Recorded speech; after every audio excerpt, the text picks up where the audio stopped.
मेहमान आने वाले थे, चावल बनाने थे। घर में देखा बासमती चावल कम पड़ गए, पड़ोस में गए, लेके आए, पकाने रख दिए। थोड़ी देर बाद देखा तो कुछ तो पूरे पक गए हैं और कुछ चावल उसमें आधे कच्चे हैं। अब क्या करें, क्या खिलाए? ऐसा हुआ तो हुआ क्यों, बता सकते हो?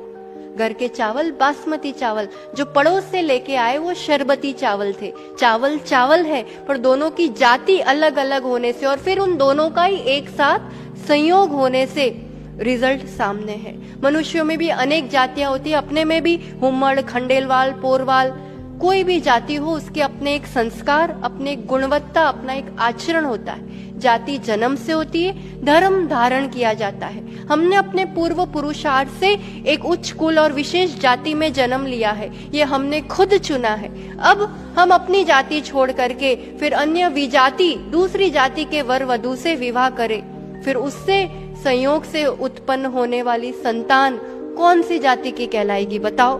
शारीरिक, मानसिक, बौद्धिक, स्पिरिचुअल हर स्तर से निश्चित रूप से वो एक कमजोर व्यक्तित्व होता है। हमें लगता है क्या फर्क पड़ता है, इंसान ही तो है, ये तो सब पुराने जमाने की बातें है, पर ऐसा नहीं है। It's true all time. दूध दूध है, पर जर्सी गाय का हो तो, क्योंकि दो अलग जाति की गाय से उत्पन्न वो एक थर्ड हाइब्रिड प्रोडक्ट है।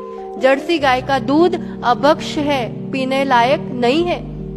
80 से 90% विजाति विवाह फेल ही होते हैं। कदाचित हो कि कभी सामने वाला इंसान बहुत अच्छा हो तो वो मित्र तक ठीक है, पर विवाह नहीं, क्योंकि इससे हमारी आगे की संतति दूषित होती है। जो मोक्ष पद प्राप्त करने के जो 7 परम स्थान है, उसमें से सबसे पहली सीढ़ी सज्जातित्व, उसी से नीचे गिर गए तो फिर आगे कैसे बढ़ेंगे? मुनियारी का बनना तो दूर, वो कभी भी दान पूजा जैसे धर्म कार्य करने के लायक भी नहीं रहता है।